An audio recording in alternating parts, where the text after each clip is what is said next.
नमस्कार मुंबई, मी आपला संजय दनके घेऊन आलोय बेधडक बातम्या. तर चालूया मुंबईची बातमी जी 3 वर्षापासून जी चाललेली आहे ते आतापर्यंत कामगारांना न्याय मिळालेला नाही. श्री एकनाथ शिंदे साहेब यांच्याकडे कामगार सुपरमॅक्स ग्रेडचे कामगार 3 वर्षापूर्वी गेले होते आणि निवेदन दिले होते की साहेब आम्हाला न्याय द्या, मालक आम्हाला फसून बाहेर परराज्यात गेलेला आहे आणि कंपनी आम्हाला न सांगता त्याने बंद केलेली आहे.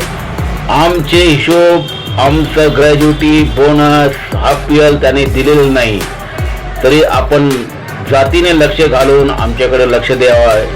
तेव्हा त्यांनी कामगारांना तसे आश्वासन दिलेले होते, परंतु आतापर्यंत त्यांच्या आश्वासनाची पूर्तता त्यांनी केलेली आहे.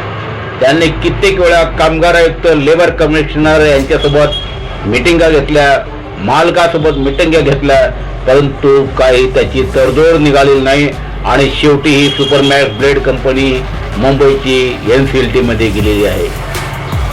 आणि सध्या कामगारांची परिस्थिती एवढी खराब झालेली आहे की कामगार एक एक करून मरत आहेत. त्यांची दया येऊन श्री एकनाथ शिंदे साहेब 4-5 महिन्यानंतर कामगारांना 5-5 हजाराची मदत करत आहेत. हे त्यांचा दयाळूपणा आहे, हे सगळे कामगार समजतात.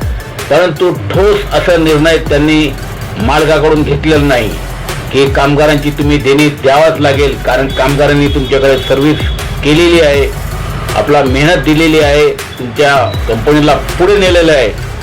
तरी एकनाथ शिंदे साहेब कामगारांची जे बेहाल होत आहे, कामगारांची परिस्थिती खराब होत आहे, कामगार मरत आहेत, काही कामगारांनी आत्महत्या केली आहे, तरी महाराष्ट्र सरकार या गोष्टीकडे लक्ष देतील अशी सर्व कामगार अपेक्षा करत आहेत, आशा ठेवत आहे.